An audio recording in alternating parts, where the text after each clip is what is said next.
Olá, sejam bem-vindos de volta às nossas aulas aqui na nossa série Através da Bíblia, aqui da Escola Charles Spurgeon Online. Sou o professor Felipe Prestes. Nós estamos aqui para mais uma das nossas aulas, aqui para tratar sobre a análise de 2 Coríntios, o livro de 2 Coríntios.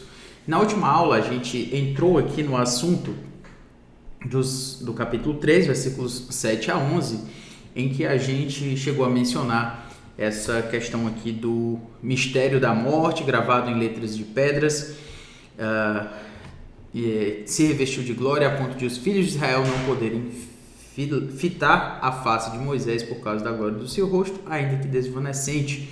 Então, a ideia aqui é mais para que a gente entenda, como eu falei, a gente está falando da glória maior do Novo Testamento.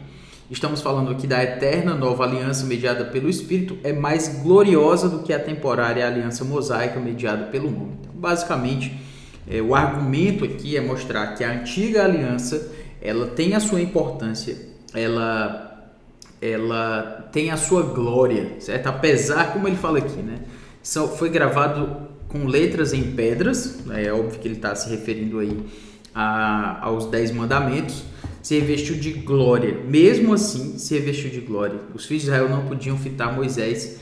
É uma glória desvanecente. E aí ele diz, como não será de maior glória o ministério do Espírito? Entenda que a face de Moisés ali brilhando, ainda assim era somente algo menor, certo? Tinha um aspecto menor do que de fato era a glória que nós temos na nova aliança, o ministério do Espírito, que é isso que ele está falando aí. Se o ministério da condenação foi glória, por que ministério da condenação? Porque o ministério da condenação é exatamente a lei. Você deve lembrar que a lei, ela não salva. A lei, ela não tem o ministério de salvar. A não ser que nós pudéssemos agir mediante a nossa capacidade de sermos santos. E aí as nossas obras poderiam nos salvar se assim de fato nós tivéssemos obras de santidade que viessem a nos salvar. Só que nós somos pecadores, então no final das contas a lei ela só confirma que eu e você não conseguimos obedecer. Por isso, o seu ministério é o ministério, no final das contas, da condenação, porque não adianta nós agirmos de forma que venhamos a pecar contra Deus e ainda assim tentarmos obedecer à lei. A gente não vai conseguir. Na verdade, a lei se, obviamente, nós não dependermos do Espírito da nova aliança, a única coisa que vai acontecer é que nós vamos ser condenados. E ainda assim, a antiga aliança, melhor dizendo, ela tinha a glória desse ministério. Aliás, ela tinha a sua glória.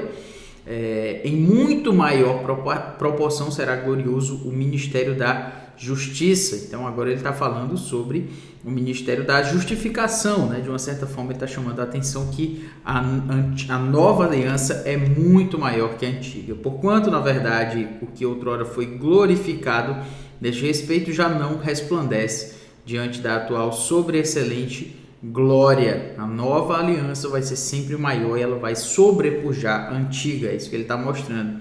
Porque se o que se desvanecia teve sua glória, ainda assim, obviamente, a antiga aliança tinha sua glória, foi feita por Deus, muito mais agora tem o que é permanente. A nova aliança é permanente. O Senhor Jesus Cristo cumpriu essa lei em nosso favor, em nosso lugar, e por essa razão nós temos um caminho de volta aí nesse sentido. Tendo colocado esses pontos, mostrado a importância da antiga aliança e da nova aliança, agora a gente vai para uma nova sessão. Lembre que nós estamos seguindo aqui o nosso esboço, estamos aqui no capítulo 3, certo? E aqui no capítulo 3, nós estamos aqui na descrição, como você pode ver aqui, uma digressão maior. Esse aqui é o ponto C, onde você está vendo aqui, e essa digressão maior é o ministério apostólico descrito de Paulo, que vai do capítulo 2 até o capítulo 7, nesses versículos aqui, beleza? Então, se nós estamos aí dentro desse aspecto maior, nessa explicação do apóstolo Paulo. Agora nós vamos para o desvendar, certo? Uma sessão que vai falar sobre aquilo que Deus acaba fazendo em termos de desvendar para nós uma nova aliança. Então vamos ler aqui o versículo 12. Tendo, pois, esse aqui estamos no capítulo 3, certo? Tendo, pois, tal esperança, servimos-nos de muita ousadia no falar, e não somos como Moisés, que punha véu sobre a face, para que os filhos de Israel não atentassem na terminação do que se desvanecia. Mas os sentidos deles se embotaram, pois até o dia de hoje, quando fazem a leitura da antiga aliança, ou seja, da lei do Antigo Testamento, o mesmo véu permanece, não lhes sendo revelado que em Cristo é removido. Mas até hoje, quando é lido Moisés, o véu está posto sobre o coração deles. Quando, porém, algum deles se converte ao Senhor, o véu lhe é retirado. Ora, o Senhor é o Espírito. E onde está o Espírito do Senhor, aí há liberdade. E todos nós, com o rosto desvendado, contemplando como por espelho a glória do Senhor, somos transformados de glória em glória na sua própria imagem, como pelo Senhor, o Espírito. Esse é um texto fantástico e a gente precisa de fato chamar atenção para ele, aí dos versículos 12 a 18, certo? E eu quero chamar a atenção aqui exatamente para dizer o seguinte: o que o nosso amigo Carlos Oswaldo Pinto fala sobre essa sessão. Ele chama essa sessão de a certeza de glória maior traz intrepidez na proclamação e liberdade na transformação espiritual. É o que ele vai falar aqui exatamente dos versículos 3 a 18, certo? Aliás, eu falei 3 a 18, é 12 a 18. Capítulo 3, versículos 12 a 18. Basicamente, o que a gente pode comentar em relação a isso como ele diz aqui, né? A certeza de glória maior traz intrepidez na proclamação e liberdade na transformação espiritual. Veja aqui, olha. Que ele está falando aqui dessa esperança, né? Que esperança é essa? A esperança que a nova aliança nos dá, de salvação, de redenção no Senhor Jesus Cristo. E ele diz: servimos-nos de muita ousadia no falar. É claro que a antiga aliança, como ele disse, era uma aliança de condenação. Nós não somos capazes de obedecer às leis do Antigo Testamento. Mas a nova aliança é uma aliança de graça, é uma aliança de justificação, é uma aliança que é mais gloriosa do que a antiga. Não é mais de condenação, é de justiça. O Senhor Jesus Cristo é a nossa justiça. Ele nos salvou, Ele nos justificou. Então, por essa razão, quando a gente tem aqui, quando ele diz essa esperança, a esperança que a nova aliança nos traz, ele diz: servimos-nos de muita ousadia no falar. Por que que alguém consegue falar do Evangelho? Por que que alguém consegue ter intrepidez no Evangelho? Por conta da clareza da sua justificação. Porque antes nós éramos condenados e agora nós somos salvos. Antes nós não conseguíamos obedecer e agora é possível que obedeçamos, porque o Senhor Jesus Cristo morreu na cruz e obedeceu em nosso favor. Então, por essa razão, quando a gente tem aqui, não somos como Moisés, que punha o véu sobre a face para que os filhos de Israel não atentassem na terminação do que se desvanecia. Ele diz, exatamente, nós agora queremos falar para as pessoas, nós não estamos com um véu sobre o nosso rosto, nós queremos que as pessoas vejam, nós temos intrepidez, pelo menos é isso que deveria causar no nosso coração. Mas Paulo diz, os sentidos deles se embotaram, ou seja, as pessoas se tornaram incapazes de perceber a glória do Evangelho, a glória da mensagem da salvação, a glória de tudo isso. Certo? Então, se os seus sentidos se embotaram, ou seja, se eles ficaram incapazes de perceber a sua sensibilidade, acabou se tornando incapaz de notar a grandeza do Senhor Jesus Cristo, ele diz, até o dia de hoje, quando fazem a leitura da antiga aliança, ou seja, quando eles vão ler a lei do Antigo Testamento, o véu permanece. Eles continuam parados na aliança da condenação, exatamente na ideia da condenação, como ele chama a atenção aqui, né? Quando ele diz aqui, ele usa a aliança da condenação. Agora eu acabei de... Pelo Espírito, não mais em tábuas, mas a letra mata, o Espírito vivifica. E ele diz aqui, o ministério, pronto, ele fala do ministério da glória e ele fala também do ministério da condenação, certo? De maior glória é o ministério do Espírito, porque se o ministério da condenação, era essa palavra, ministério da condenação, as pessoas estão presas, quando elas estão lendo lá o Antigo Testamento, a Antiga Aliança, a lei de Moisés, eles estão com um véu posto sobre o coração deles, eles não conseguem ver. E ele diz, quando porém alguns deles se convertem ao Senhor, esse véu é retirado e agora eles podem ver a nova aliança e agora há liberdade. Irmãos, esse texto é tão mal compreendido, exatamente porque quando ele diz aqui, ainda há aí a liberdade, porque o véu é retirado, deles, agora eles conseguem ver. O Senhor é o Espírito e onde está o Espírito do Senhor, aí a liberdade. As pessoas olham esse texto e acham que esse texto está dizendo que agora, porque tem um Espírito, então você pode fazer qualquer coisa no culto, fazer estripulias, né? Pular e fazer cambalhota, porque isso aí é uma liberdade. Que estupidez, desculpe a palavra, mas é uma estupidez você achar isso, porque exatamente não entender o que o texto está dizendo. O texto está dizendo que a lei do Antigo Testamento, ela só é capaz de nos condenar. Mas agora nós somos livres na nova aliança em Cristo, obviamente aqueles que creram, é como ele diz aqui, se algum deles se converte ao Senhor, o véu é retirado e o Senhor dá a nossa liberdade. Liberdade por quê? Porque nós estávamos condenados, era o ministério da condenação, agora nós estamos no ministério da glória, no ministério da justiça, no ministério da liberdade. Agora nós somos salvos. Antes nós estávamos presos, agora nós estamos libertos. Antes estávamos condenados, agora estamos livres. Então, por essa razão, ele diz, nós, com o rosto desvendado, contemplando como por espelho a glória do Senhor, agora nós podemos ver a glória do Senhor, podemos ver a graça da salvação, podemos ver a glória do Senhor Jesus Cristo, mesmo que com um espelho, ou seja, aliás, mesmo que por um espelho. Eu não consigo ver o Senhor Jesus Cristo completamente. Estou aqui debaixo do sol, numa situação de pecador, depois de Gênesis 3, ainda não temos a capacidade de perceber o Senhor em toda a sua glória, mas eu já estou vendo algo do Senhor Jesus Cristo, e nessa contemplação ele diz, nós somos transformados de glória em glória na sua própria imagem, como pelo Senhor, o Espírito. Aí, sabe o que é liberdade? A liberdade não é você sair pulando e fazendo qualquer coisa no culto e jogando-se de qualquer forma aí, não.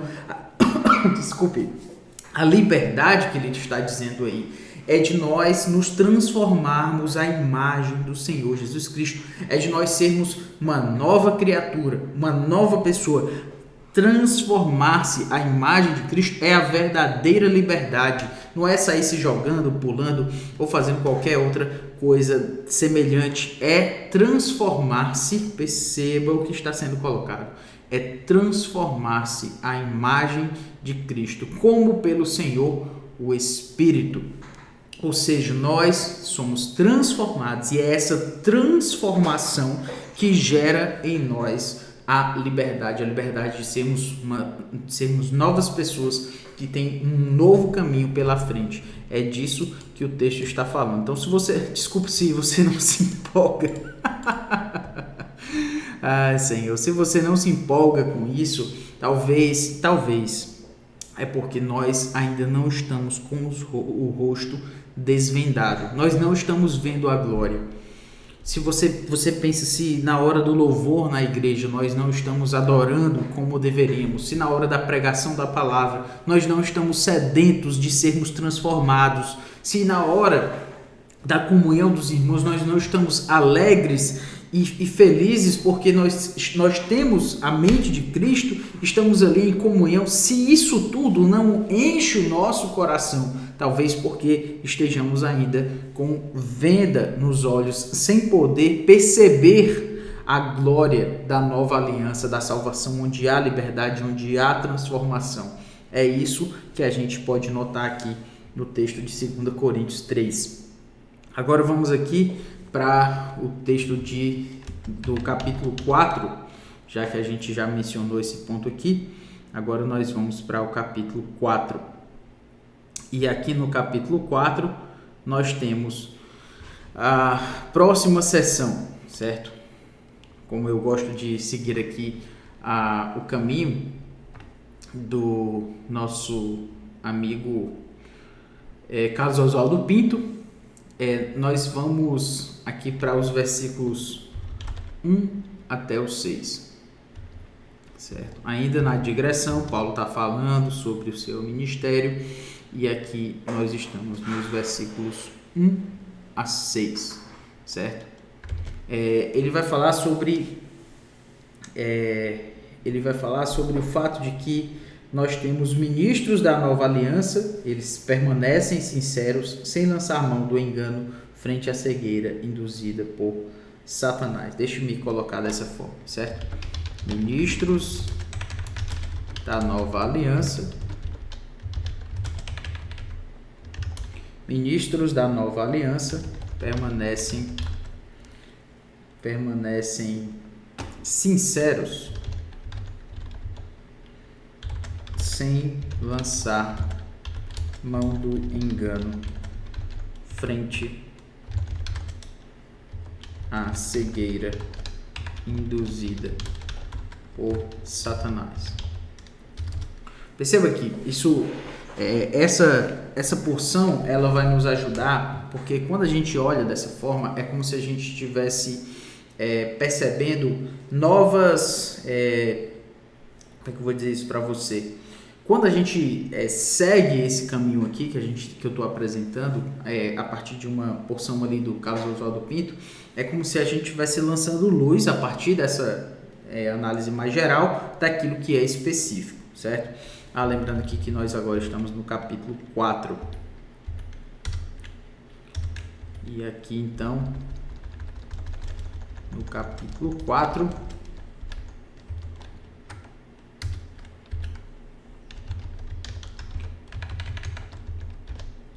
Capítulo 4. Vamos colocar em outra cor aqui também. Beleza. Ministros da nova aliança permanecem sinceros, sem lançar mão do engano frente à cegueira induzida por Satanás. Vamos analisar aí o que a gente tem em mãos, certo? Nós temos aí, pelo que tendo este ministério, segundo a misericórdia que nos foi feita, não desfaleçamos. Que ministério é esse? É o ministério que Deus deu para o apóstolo Paulo de proclamar a salvação, proclamar o caminho da nova aliança, certo? É isso aí que a gente nota a partir do que ele está colocando. E aí nós temos, pelo que tem, segundo a misericórdia que nos foi feita, não desfalecemos. Pelo contrário, rejeitamos as coisas que, por vergonhosas, se ocultam, não andando com astúcia, nem adulterando a palavra de Deus. Antes, nos recomendamos a consciência de todo homem, na presença de Deus, pela manifestação da verdade. Mas, se o nosso evangelho ainda está encoberto, é para os que se perdem que está encoberto, nos quais o Deus deste século cegou o entendimento dos incrédulos, para que lhes não resplandeça a luz do evangelho da glória de Cristo, o qual é a imagem de Deus, porque não nos pregamos a nós mesmos, mas a Cristo Jesus como Senhor e a nós mesmos como vossos servos, por amor de Jesus, porque Deus que disse, das trevas resplandecerá a luz, Ele mesmo resplandeceu em nosso coração, para a iluminação do conhecimento da glória de Deus na face de Cristo. Vamos entender aqui essa porção, certo? Quando ele fala, tendo este ministério, como eu já falei, é o ministério da proclamação do Evangelho, da graça, da nova aliança, segundo a misericórdia que nos foi feita, não desfalecemos. Por que o apóstolo Paulo está falando sobre não desfalecer, certo? Porque, se você prestar atenção, Paulo ele está tentando mostrar para aqueles irmãos que ele não é uma pessoa que está se mostrando,